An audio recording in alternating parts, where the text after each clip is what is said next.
창세기 19장 23절에서 38절 교독하고 38절 마지막 합독 통독합니다.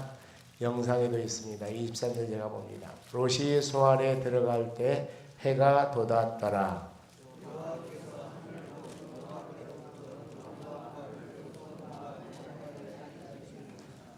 그 성들과 온 들과 성에 거주하는 모든 백성과 땅에 난 것을 다 엎어 멸하셨더라.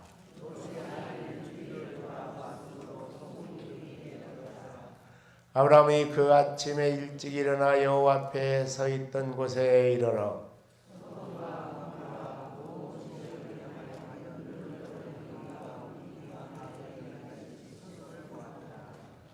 하나님이 그 지역의 성을 멸하실 때 곧 롯이 거주하는 성을 엎으실 때 하나님이 아브라함을 생각하사 롯을 그 엎으시는 중에서 내보내셨더라.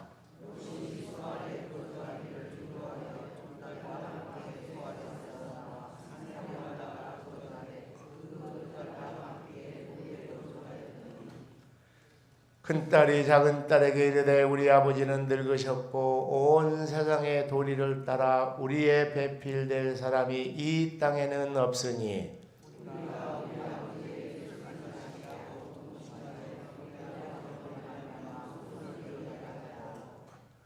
그 밤에 그들이 아버지에게 술을 마시게 하고 큰딸이 들어가서 그 아버지와 동침하니라. 그러나 그 아버지는 그 딸이 눕고 일어나는 것을 깨닫지 못하였더라.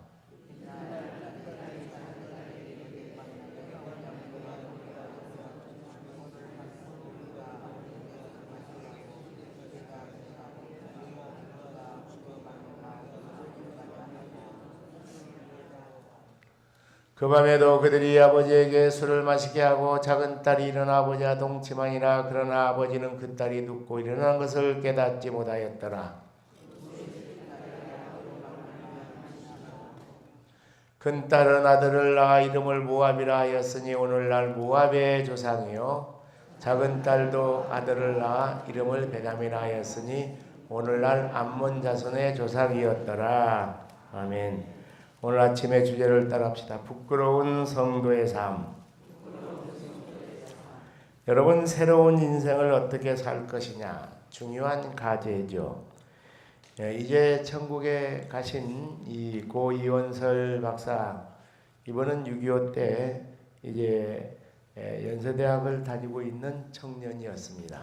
그런데 이 전쟁에 여러 번 그 공산당에 쫓겨서 구사일생으로 살아났던 그런 경험이 있습니다. 그때 이 위기 속에 직면할 때마다 하나님 앞에 간절히 기도한 하나님, 앞으로 내 남은 인생의 여정은 하나님의 영광을 위하여 살겠나이다. 할렐루야. 그래서 이제 전쟁이 끝나고 나니까 연세대학을 공부하는 것을 그만두고 우리 종신대로 편입을 했습니다.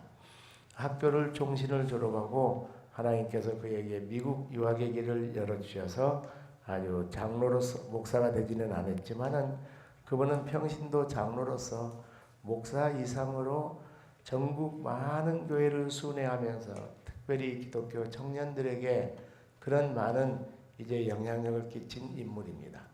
여러분, 한국 전쟁 이후에 수많은 청년들이 신학교로 몰려가서, 왜냐하면 하나님께서 새로운 인생을 주셨는데 이 전쟁에서 살려둔 이 인생의 여정을 하나님 나라를 위하여 사용하겠나이다. 그래서 6.25 직전과 직후에 신학교가 막 미어 터졌습니다. 직전에는 그렇게 한가했는데 그들이 나중에 이 한국의 이제 60년대, 70년대 민족복음화에 대단한 기수로 쓰임을 받게 되었던 것이죠. 그런데 위기 가운데 구원받았다고 다 그렇게 의미 있는 생을 사는 건 아니에요. 이 룻은 위기 가운데 구원을 받아서 새로운 인생이 시작했음에도 불구하고 부끄러운 삶을 살았던 그런 모습을 오늘 본문에서 보여주고 있습니다. 두 번째로 생각할 것은 아브라함의 중보기도로 구원을 받은 룻이죠. 여러분, 하나님은 거룩한 하나님이고 의로운 하나님이기 때문에 죄에 대해서는 반드시 심판하시는 하나님. 그래서 노아 홍수의 심판이 있었고, 여러분 품페이 최후의 날도 결국은 그 로마의 제국의 품페이라는 그런 이제 그 관광지에서 너무 지나칠 정도로 죄가 극성을 이룬 소돔과 고모라는 하나님께서 화산을 폭발을 시켜갖고 순식간에 품페이 성에 있는 모든 사람들이 잿더미가 되게 하였습니다.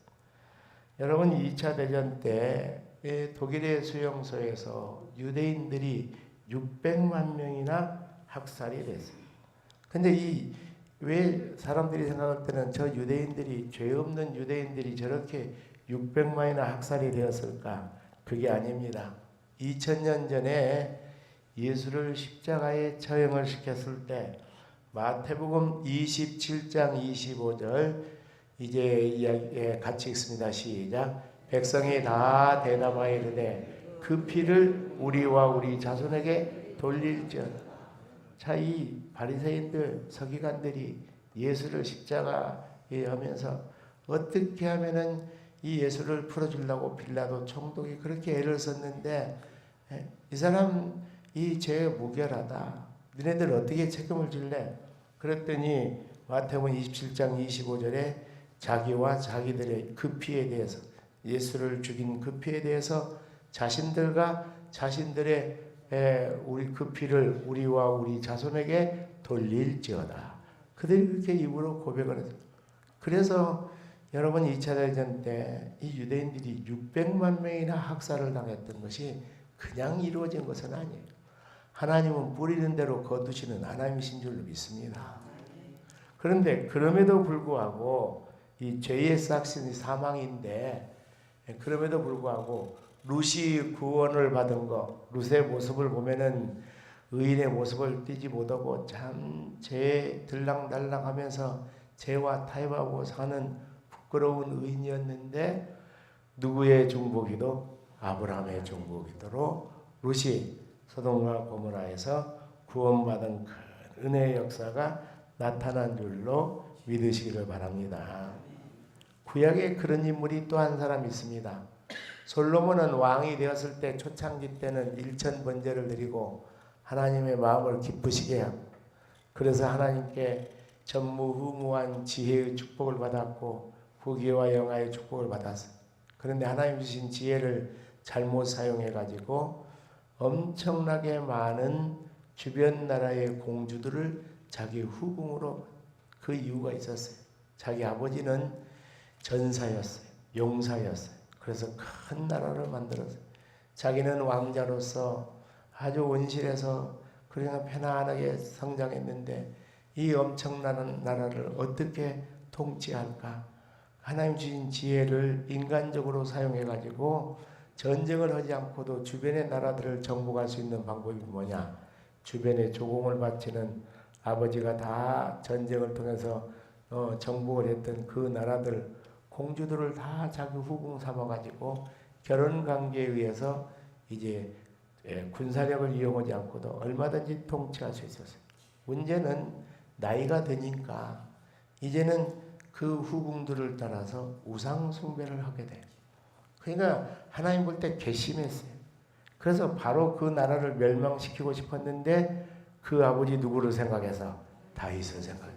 다윗이 얼마나 하나님을 철저하게 섬겼으면은, 그러니까 우리가 이런 모습을 볼 때 자녀들의 앞날을 위해서라도 정신 바짝 차리고 신앙에 승리할 수 있기를 주의 이름으로 축원합니다. 그러니까 솔로몬은 아버지 신앙 때문에 그 나라가 자기 살아있는 동안에는 멸망을 당하지는 않았어요. 아브라함도 자기 작은아버지, 롯도 자기 작은아버지 아브라함의 그 중보기도 때문에 하나님의 그 보호하심에 놀라운 은혜가 임한 줄로 믿습니다.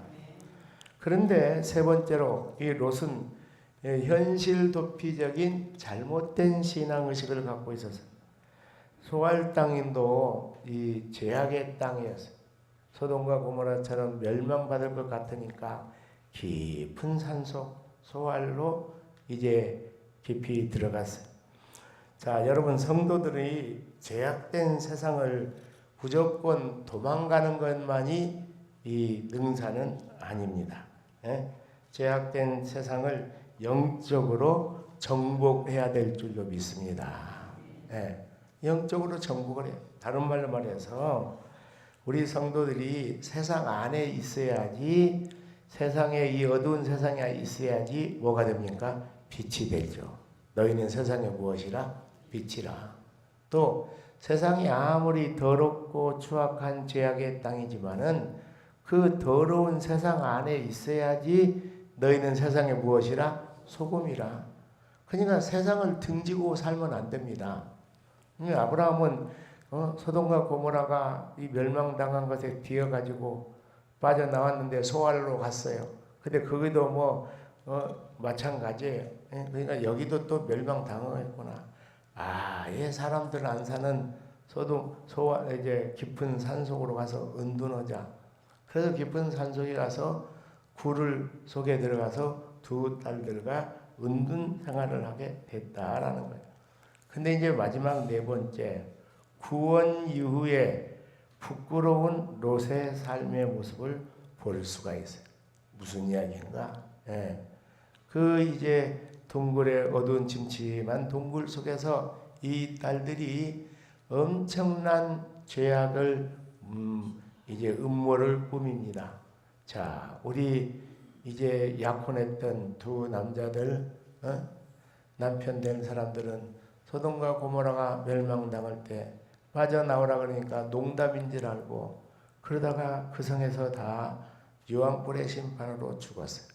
주변에 보니까 이 심판 가운데 살아남은 남자가 찾아볼래 찾아볼 수가 없어.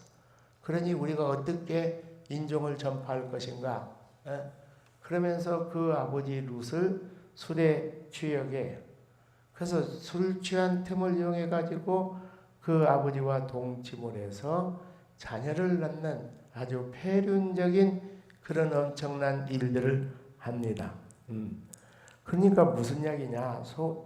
소알 땅의 죄를 도피해서 산속에 왔는데, 죄를 도피해서 왔지만은 죄악의 바이러스를 극복하지 못하고, 그러니까 여러분 우리가 이 환경도 중요하지만 더 중요한 것은 우리의 마음의 상태인 줄로 믿습니다. 할렐루야. 죄악의 바이러스를 이겨낼 수 있는 것은 우리에게 성령 충만한 믿음의 삶이 요청되는 줄로 믿으시기를 바랍니다. 인간은 기본적으로 아담 이후에 죄성을 가지고 태어나요. 그러니까 죄 짓는 것은 오토매틱 자동이에요. 그러면 죄를 물리치기 위해서는 우리가 하나님의 영이시고 그리스도 예수의 영이신 성령의 충만한 은혜 가운데 거해야 될 줄로 믿습니다. 이제 여기서 우리가 중요한 교훈과 적용을 깨닫게 되는데, 여러분 구원은 누구의 은혜? 하나님의. 그러면 자기의 노력입니까? 공짜로 주는 선물입니까? 공짜로 주는 선물인 줄로 믿습니다. 구원은 하나님의 은혜고 선물이에요. 그렇지만은 구원받고 난 이후에 성도의 이제 이 성화 생활, 이거 뭐냐? 이 영적인 노력이 필요한 줄로 믿으시기 바랍니다. 구원은 공짜지만은 공짜로 하나님 은혜로 구원받았다고 열정시어하고 우리가 영적으로 노력하지 않고 영적으로 정진하지 않으면은 계속해서 죄악 속에 죄와 타협하고 사는 부끄러운 의인의 삶을 살 수밖에 없어요.